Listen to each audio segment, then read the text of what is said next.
안녕하세요. 수업 시작하겠습니다. 오늘은 이제 플라스틱을 어떻게 만드는가에 대해서 이야기를 해보도록 하겠습니다. 우리 지난 시간에 배웠던 걸 잠깐만 점검을 해보자면 지금 배우고 있는 영역은 제조. 제조는 물건을 만드는 활동이다. 물건을 만들기 위해선 적어도 세 가지를 할 수 있어야 된다. 재료, 설계도, 그 다음에 도구를 다룰 수 있어야 물건을 만들 수 있다. 그 중에 현재 배우고 있는 건 재료를 배우고 있습니다.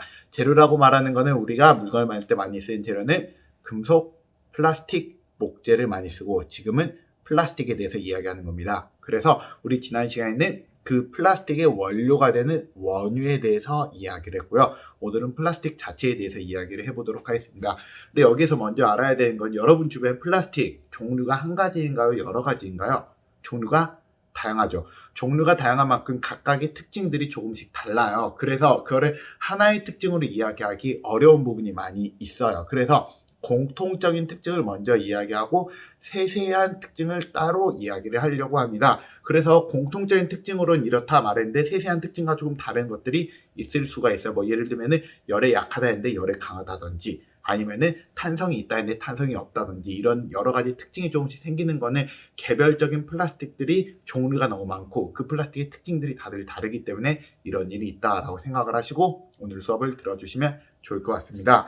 자, 일단 플라스틱이라고 말하는 건 어떤 특징을 가지고 있을까? 플라스틱의 특징부터 한번 이야기할 건데요. 어디 갔니? 여기 있구나. 그냥 필기하면서 시작하겠습니다. 플라스틱의 가장 큰 특징, 다른 재료들에 비해서 첫 번째로 가볍고요. 두 번째, 가격이 저렴합니다. 이게 플라스틱의 가장 큰 특징이에요. 가볍기 때문에 우리가 이용을 해줄 때 쉽게 들 수 있고요. 두 번째, 저렴하기 때문에 우리들이 일상용품으로 사용하기 굉장히 유리한 게 플라스틱입니다. 그래서 여러분 주변에 있는 하물며 이 지금 쓰고 있는 이 펜조차도 플라스틱으로 만들었죠. 이걸 만약에 철로 만들었다면 이것보다 훨씬 더 무거웠을 거야. 그 다음에 나무로 만들었다면 더 비쌌겠지. 그래서 우리가 그 두 가지를 모두 다 만족을 하는 게 바로 이 플라스틱의 특징입니다. 두 번째로 플라스틱의 굉장히 좋은 특징은 바로 무엇이냐면 물에 굉장히 강하다는 점입니다.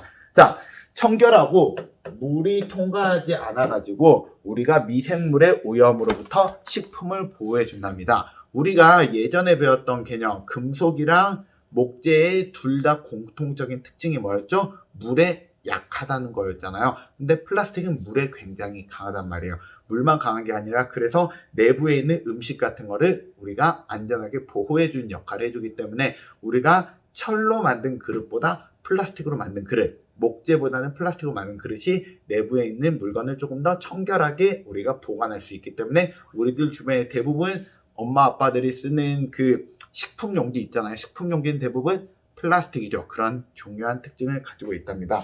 그 다음 세 번째, 가공성이 좋고 주조성이 좋아서 복잡한 형상의 것도 대량 생산하기에 유리합니다. 여기에서 여러분들이 모르는 단어를 하나만 이야기하자면 주조성이라는 것만 이야기해요. 주조성이라 부르는 거는 틀에 부어가지고 모양을 만들기 유리하다는 뜻이라고 생각하면 돼요. 쉽게 말하면 그 초콜릿 같은 거 있잖아요. 초콜릿 우리가 녹여가지고 초콜릿 틀에다 부어서 초콜릿 모양을 만드는 것처럼 플라스틱도 대부분 녹여가지고 틀에다 붓게 되거든요. 그때 우리는 녹여서 부으면은 우리가 안쪽으로 잘 스며들어가지고 복잡한 모양도 만들기 유리한 게 바로 플라스틱입니다. 그래서 플라스틱으로 여러분 주변에 웬만한 물건은 다 틀에다 찍어서 만드는 걸 굉장히 잘해준답니다. 그 다음 D. 전기 저렴성이 우수하여 전기 제품 및 전선 피복으로 사용할 수 있습니다. 그렇기 때문에 우리 주변에서 전기 제품이 들어간다면 전기가 안 통하는 부분은 싹 다 플라스틱으로 처리하겠죠. 마지막으로 가장 큰 특징 중 하나가 바로 산성 물질에 굉장히 강하답니다. 우리 주변에서 산성 물질에 강한 거, 예를 들면 금속 같은 건 산성이 굉장히 약하거든요. 근데 플라스틱은 산성 물질이 굉장히 강하기 때문에 여러 가지 화학 약품들을 우리가 플라스틱 용기에다 넣어놓기 유리하고요. 또한 얘는 굉장히 큰 단점이 하나 있어요. 바로 뭐냐면 높은 온도에 굉장히 약하고요. 두 번째, 알코올에 굉장히 약하답니다. 높은 온도에 약하다라는 말이 어느 정도나 약하느냐? 여러분, 나무는 몇 도 정도에 보통 나무가 타죠? 보통 나무가 불이 타는 불의 온도는 보통 800도씨에서 1000도씨가 돼야지 타겠지. 그 전으로 하면은 나무는 따뜻한 나무 정도입니다. 철은 1538도. 그래서 다들 1000도 근처에서 대부분 타는 용도 대부분 타지만요. 플라스틱 같은 경우에는 플라스틱들 중에서 빨리 녹아버리는 거는 한 80도, 꽤 많이 버티는 게 한 240도 요 정도 버텨요. 그렇기 때문에 이거에 비해서는 굉장히 낮겠지. 그러니까 플라스틱을 가지고 의외로 여기저기 많이 쓰지만 유일하게 못 쓰는 게 하나 있다라면 바로 건물을 만든 거예요. 건물을 만들었다 불이 날 수 있잖아요. 만약에 플라스틱으로 건물을 만들었다 불이 나버리면은 그대로 다 녹아가지고 무너져 버리기 때문에 우리가 플라스틱은 굉장히 유용하긴 하지만 대부분의 경우 이걸로 건설용품으로 특히 뼈대를 만드는 거는 전혀 사용하지 않습니다. 아시겠죠? 자, 그럼 이런 플라스틱의 원료가 어떻게 생겼느냐? 플라스틱 원료는 이렇게 생겼어요.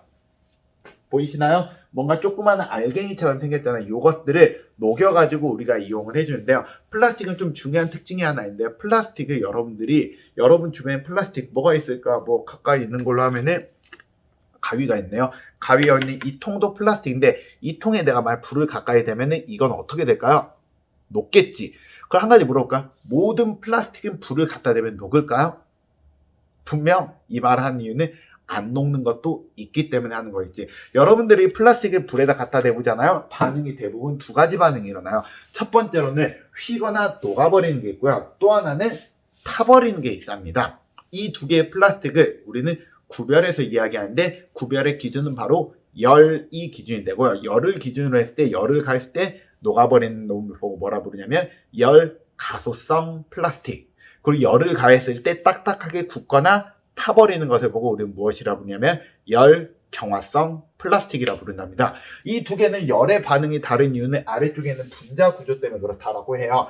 분자 구조가 이쪽은 보면은 가지 모양인데 여기는 사다리나 수세미 모양이라서 열이 가해져서 휘려고 하면은 분자 구조가 이건 깨지고 이건 분자 구조가 휘일 수 있다라고 하는데 이건 너무 어려운 거니까 이건 여러분들이 좀 더 과학적 지식이 높아진다면 그때 여러분들이 고민을 해보기로 하고요. 우리가 지금 고민을 해봐야 되는 건 뭐냐? 그러면 이 두 개 중에 분리수거를 했을 때 재활용이 되는 게 무엇일까요? 재활용이라는 게 뭐지? 우리가 플라스틱이라는 걸 재활용이라는 건 플라스틱을 다시 부셔가지고 다시 다른 플라스틱으로 만들어야 되잖아요. 그러려면 제일 먼저 가장 필요한 거는 얘가 녹여가지고 다시 모양을 만들 수 있다겠지. 이 말을 종합을 해본다면 두 개들 중에서 우리가 재활용이 되는 거는 열 가소성 플라스틱이라는 거죠. 그러니까 열 가소성 플라스틱은 재활용이 되는 거고요. 얘는 재활용이 안 돼요. 그럼 여러분들 플라스틱 버릴 때 이 두 개 구별해서 버리나요? 그냥 버리나요? 대부분 그냥 버린답니다. 이유가 뭘까요? 이유는 되게 간단한데 니들이 잘 못해서 그래. 우리가 너희들 플라스틱 아무거나 막 보여준단 말이야. 뭐 예를 들면 요거 보여줬어. 이거 열 가소성이야 열 경화성이야? 몰라.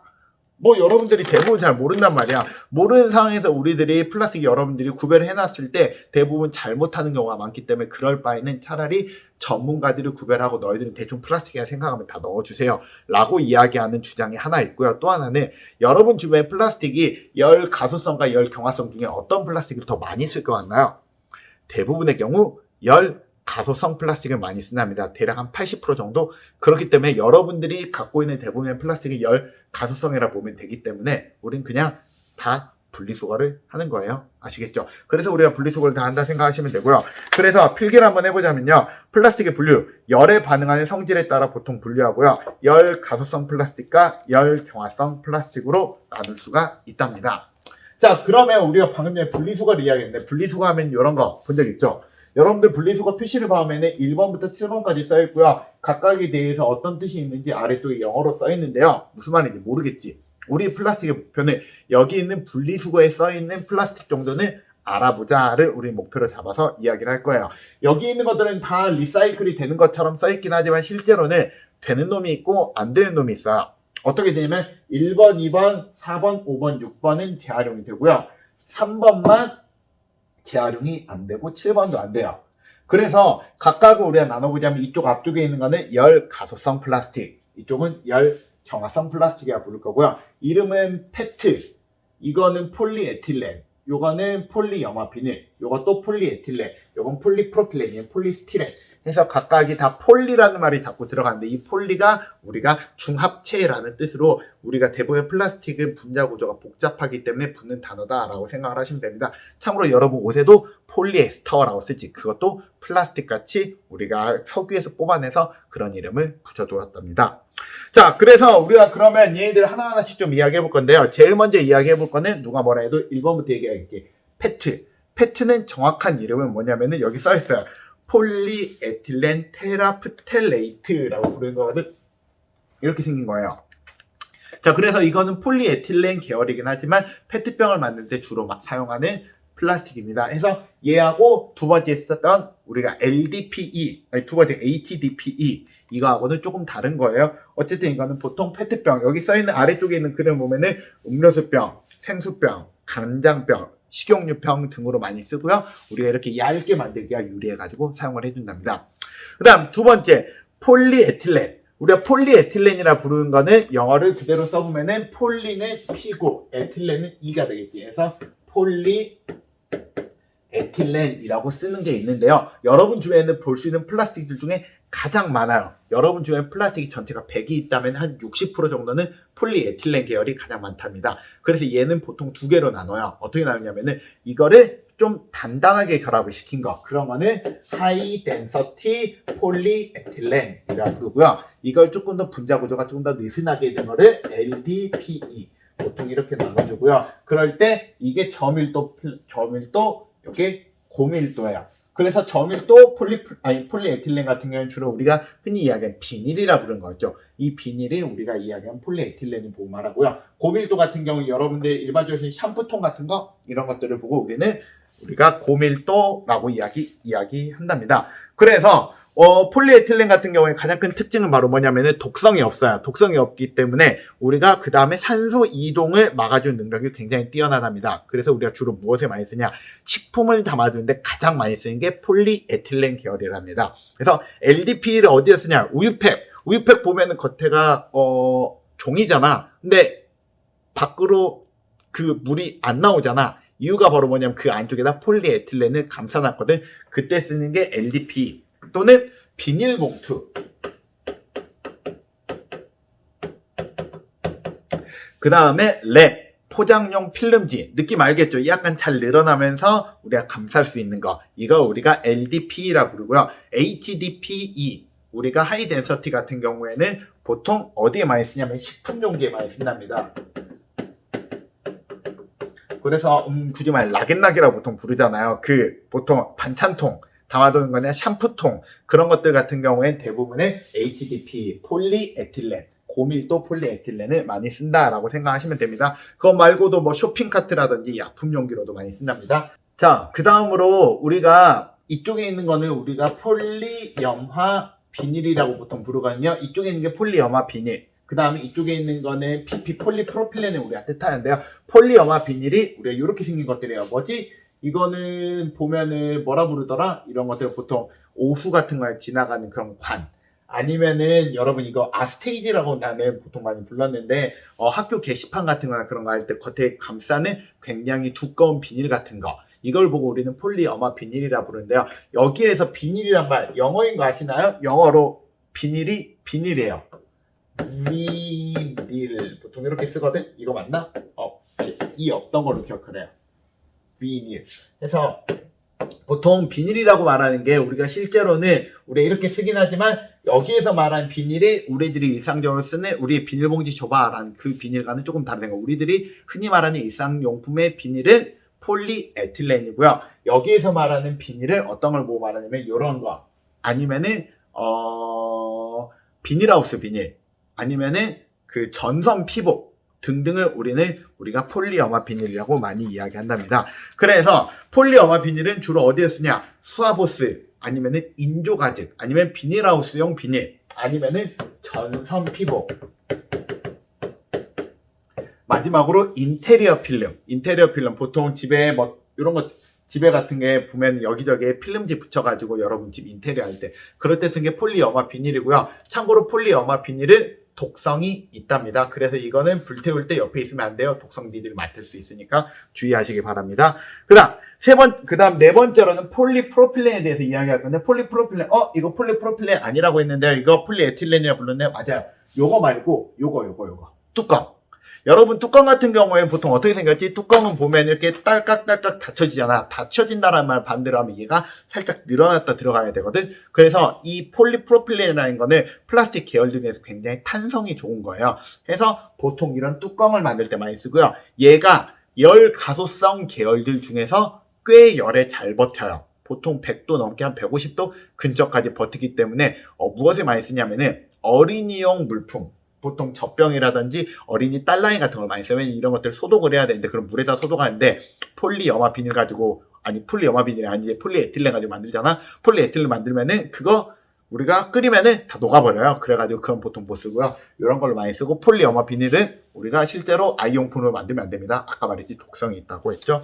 자, 그래서 폴리프로필렌은 특징이 뭐냐면 임장 강도 및 휭 강도에 굉장히 강하다는 특징을 갖고 있고 그래서 락앤락 뚜껑이나 로프나 카펫이나 또 많이 쓰는 게 어디에 많이 쓰냐? 페트병 뚜껑. 뚜껑. 주로 뚜껑이 많이 들어가요. 아니면은 방금 말한 것처럼 유아용품.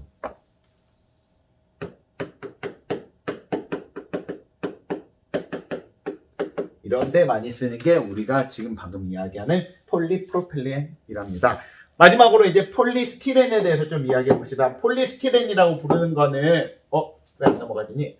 폴리스티렌은 우리가 요런 게 폴리스티렌이거든요. 야쿠르트. 여러분 야쿠르트 요거 보면은 일반적인 폴리에틸렌이랑 약간 느낌 다른 거 아시죠? 이거 한번 손으로 만져보잖아. 손으로 만지면은 이게 되게 잘 부서져요. 굉장히 잘 부서지거든. 그래서 폴리에틸렌보다 얘가 좀 더 힘이 조금 더 약한 건데 그리고 부서진 몸이 조금 더 날카롭기도 하고 이게 바로 폴리스티렌이라는 건데 주로 많이 쓰는 게 요구르트병, 발효유병으로도 많이 쓰고요. 그 다음에 일회용 접시 이런 것들 이런 거 폴리스티렌 써있잖아. 이런 걸 우리가 이용을 해줄 때도 보통 많이 쓰고요. 이 폴리스티렌 같은 경우에는 우리가 그냥 이용을 해주는 경우도 있지만 얘다 발포를 시키기도 하거든. 그래서 여기에 공기를 넣어주잖아. 그러면은 발포 폴리스티렌이 되거든. 이걸 우리가 무엇이라 보통 많이 부르냐면 스티로폼이라고 많이 부르는 거야. 그래서 스티로폼의 그 스티렌과 이오스티렌이 동일한 스티렌이다 라고 생각하면 되고 그러니까 요거는 뭐다? 플라스틱이다 라고 생각을 하시면 되겠습니다. 그래서 폴리스티렌 같은 경우에는 요구르트병, 발효유병, 일회용 접시 등으로 많이 쓰고요. 발포제를 넣어서 사용해 줍니다. 발포제를 넣으면 발포스티렌, 이걸 뭐라 부른다? 스티로폼이라 부른다. 필기 안 할게요. 그냥 여러분들 쓰세요.